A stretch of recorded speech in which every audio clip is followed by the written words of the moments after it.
तो क्योंकि आज सेल्फ केयर डे है तो मैंने आज दिन की शुरुआत एकदम स्लो रखी है। मैं आराम से सो के उठाऊं। उठते ही सबसे पहले मैंने अपने हाथों को अपनी आंखों के ऊपर रखा, इससे मेरी नींद एकदम से भाग जाती है एंड आई फील फ्रेश एकदम से। उसके बाद मैं गया सीधे वॉशरूम में। आप मेरे अगर पुराने सब्सक्राइबर हो तो आपको पता होगा, सुबह उठ करके मैं अपना मुंह सिर्फ और सिर्फ प्लेन वाटर से धोता हूँ, जो मुझे बहुत ज़्यादा रिफ्रेशिंग लगता है। तो मैं बस वही कर रहा था और समर्स में तो एक्चुअली में काफ़ी अच्छा फील कराता है। अब आप में से बहुत सारे लोगों को शायद नहीं पता होगा कि मैं एक फुल टाइम सॉफ्टवेयर इंजीनियर भी हूँ और मेरा काम मोस्टली बैठने का होता है। इस वजह से ना मुझे इंडाइजेशन की भी प्रॉब्लम कई बार हो जाती है और गैस भी बनता है। तो मैंने एक मिक्सचर बनाया हुआ है जिसके अंदर जीरा, सौंफ, मेथी, अजवाइन, ये सारी चीज़ें हैं जिसको मैं ओवरनाइट सोक करके रख लेता हूँ। बट क्योंकि कल मैं भूल गया था तो आज मैं इसको बॉईल कर लूँगा। इसको सुबह सुबह एम्प्टी स्टमक पीने से आपको पेट से रिलेटेड जितनी भी प्रॉब्लम है ना वो सारी सॉल्व हो जाती है। मीनवाइल जब तक ये उबल रहा है मैं काक्ष के साथ खेलता हूँ, टाइम स्पेंड करता हूँ। ये मेरा सबसे बेस्ट टाइम होता है दिन का। ऑल्सो गाइस, मैं सोच रहा था कि अगर आपको मेरा डे इन माई लाइफ देखना है जिसमें मैं यूट्यूब, ऑफिस और मेरा फादरहुड में कैसे सब कुछ मैनेज करता हूँ एक साथ, तो मुझे ज़रूर बताइए।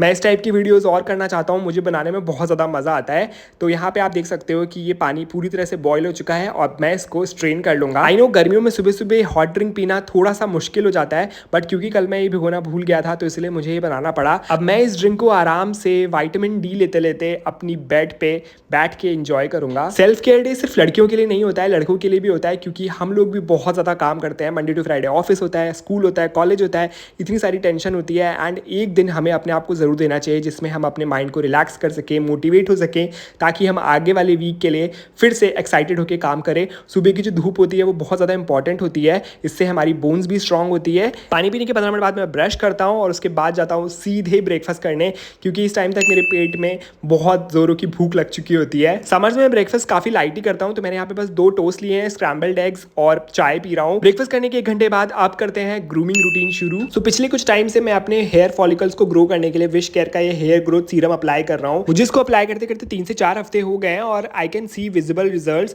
तो सबसे पहले मैं इसको अपने स्कैल्प पे अप्लाई करता हूँ, उसके बाद सर्कुलर मोशन में 3 से 4 मिनट तक मसाज करता हूँ जिससे कि सीरम मेरे स्कैल्प में अच्छे से अब्सॉर्ब हो जाए। उसके बाद मैंने बेस्ट हेयर रिमूवल क्रीम और स्प्रे के लिए एक वीडियो शूट किया था, इसकी वजह से मेरी चेस्ट के थोड़े से बाल गायब हैं पूरी तरह से, बट अब मुझे इसको वापस से सिमेट्री में लाना है, इसलिए मैंने ट्रिमर से सोचा कि बचे हुए बालों को मैं ट्रिम कर लेता हूँ ताकि ये ऑड ना लगे। तो मैं फटाफट से बस वो कर रहा हूँ। वैसे भी समर्स में मुझे बॉडी हेयर्स बिल्कुल नहीं पसंद है क्योंकि बहुत ज़्यादा पसीना आता है, खुजली होती है, इचिंग होती है। तो फटाफट से मैंने सारे अपने बॉडी हेयर्स को रिमूव कर लिया। अब सबसे जो डिफिकल्ट पार्ट होता है वो होता है बैक के बालों को हटाने का। मुझे एक्चुअली इसमें बिल्कुल भी मजा नहीं आता है, but I had to do it क्योंकि मेरी हेयरी बैक है एंड बहुत जल्दी जल्दी बाल ग्रो हो जाते हैं। तो फटाफट से मैंने बैक के बाल हटा लिए, शोल्डर के बाल हटा लिए। ऑल्दो ये पूरी तरह से नहीं हट पाए क्योंकि मैंने हेयर रिमूवल क्रीम से हटाए थे कुछ बाल, बट फिर भी ओवरऑल बॉडी हेयर रिमूवल हो गया है। अब मैंने फटाफट से कैप लगा ली है 3 नंबर पे, क्योंकि मुझे अपने प्राइवेट पार्ट के बाल हटाने हैं और मैं इस बार ना पूरी तरह से नहीं हटा रहा हूँ, 2 नंबर पे इनको सेट करके रख रहा हूँ ताकि कुछ बाल रहें, क्योंकि I like it that way. And you guys can see कितने ज़्यादा बाल निकल के आए हैं, कितना ज़्यादा मैंने हेयर रिमूवल किया है। अब बारी है बियर्ड को ट्रिम करने की, but don't worry,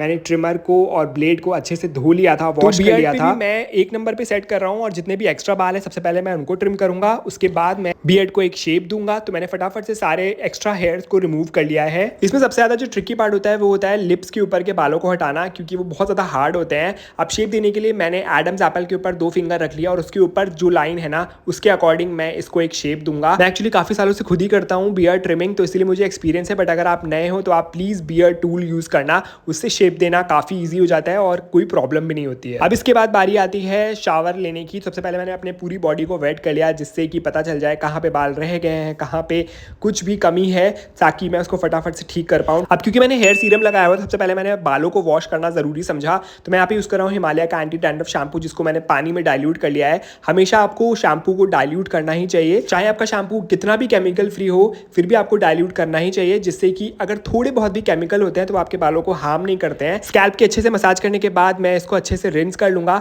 I am planning to make a summer hair care routine, जिसमें मैं कितनी बार आपको वीक में हेयर वॉश करने चाहिए, कब नहीं करना चाहिए, वो सब शेयर करने वाला हूँ। Let me know in the comment section if you are interested. इसके बाद बारी आती है एक्वालॉजिका का D tan face wash use करने की। ये मेरा रीसेंट फेवरेट है। इसमें एक्चुअली चेरी टोमेटो एक्सट्रैक्ट है जिससे कि डी टैन हो जाता है, मतलब कि आपकी फेस की स्किन अगर टैन हो गई है तो उसको वो रिमूव करने में हेल्प करता है। तो बस फेस को अच्छे से मैं वॉश कर लेता हूँ, बियर्ड भी इससे वॉश करता हूँ। उसके साथ साथ कानों के पीछे जो फेस रह जाता है जहाँ पे मैल सबसे ज़्यादा जमता है, मैं उसको भी फेस वॉश के थ्रू ही साफ कर लेता हूँ, क्योंकि ये हमारी बॉडी के सबसे इग्नोर्ड एरिया होता है और यहाँ पे सबसे ज़्यादा हमें गंदगी मिलती है। उसके बाद बारी आती है इंटीमेट वॉश की यूज़ करने की, तो मैं यूज़ कर रहा हूँ स्किन एलिमेंट्स का मेन इंटीमेट वॉश। समर्स में हमारे प्राइवेट पार्ट के पास भी बहुत ज़्यादा इचिंग और फंगल इन्फेक्शन की प्रॉब्लम होती है, तो एक अच्छा इंटीमेट वॉश यूज़ करना बहुत ज़्यादा ज़रूरी है। मैंने वैसे ऑलरेडी बहुत सारे वीडियोज़ बनाए हुए हैं how to use intimate wash और कैसे अपने प्राइवेट एरिया और बट एरिया को वॉश करना है, बट अगर आप चाहते हो कि मैं फिर से एक अपडेटेड वीडियो बनाऊँ तो late me know in the comment section. इसके बाद बारी आती है बालों को कंडीशनिंग करने की, तो मैं यूज़ कर रहा हूँ मामा अर्थ का अनियन कंडीशनर। ये मैं एक्चुअली काफ़ी टाइम से यूज़ कर रहा हूँ और मुझे ये काफ़ी अच्छा भी लगता है। तो बस कंडीशनर को मैं अपने बालों के एजेस पे लगाता हूँ, रूट्स पे नहीं लगाना है, और 5 मिनट के लिए छोड़ दूंगा। मीनवाइल मैं बॉडी वॉश करने के लिए यहाँ पे यूज़ कर रहा हूँ डॉक्टर शेस का neem and salicylic acid body wash. Neem भी है इसमें, सैलिसिलिक एसिड भी है, तो बॉडी एक्ने की भी प्रॉब्लम होती है, बैक एक्ने की प्रॉब्लम होती है, उसमें ये काफ़ी ज़्यादा हेल्पफुल होता है। समर्स में हमारी स्किन में डेड स्किन भी बहुत ज़्यादा जम जाती है, तो उसको टाइम टू टाइम एक्सफोलिएट करना बहुत इंपॉर्टेंट है। तो इसीलिए मैं यहाँ पे जूट का स्क्रब यूज़ कर रहा हूँ। ये थोड़ा सा हार्श होता है बॉडी पे, बट ये आपकी बॉडी को एक्सफोलिएट करने में बहुत ज़्यादा हेल्पफुल होता है। तो जूट के स्क्रब को मैं गीला करके जो भी मैंने बॉडी वॉश लगाया था उसके ऊपर ही मैं इसको अप्लाई कर लेता हूँ, जिससे मेरी बॉडी की ओवरऑल एक्सफोलिएशन हो जाती है। ऑल्सो मेक श्योर कि आप अपने पैरों को भी अच्छे से एक्सफोलिएट करें, क्योंकि पैर भी हम लोग काफ़ी भूल जाते हैं। इसके बाद मैं बॉडी को अच्छे से रिंस कर लेता हूँ। अब समर्स में ना एक्चुअली स्मेली फीट की प्रॉब्लम भी बहुत ज़्यादा होती है, क्योंकि हम लोग मोस्ट ऑफ टाइम सॉक्स पहन के रखते हैं। तो इसके लिए मैं एक टब में पानी भर लेता हूँ, रॉक सॉल्ट थोड़ा सा डाल लेता हूँ। मेक श्योर कि पानी जो है वो थोड़ा सा ल्यूकवार्म होना चाहिए, जिससे कि आपके पैरों के पोर्स ओपन अप हो जाएं।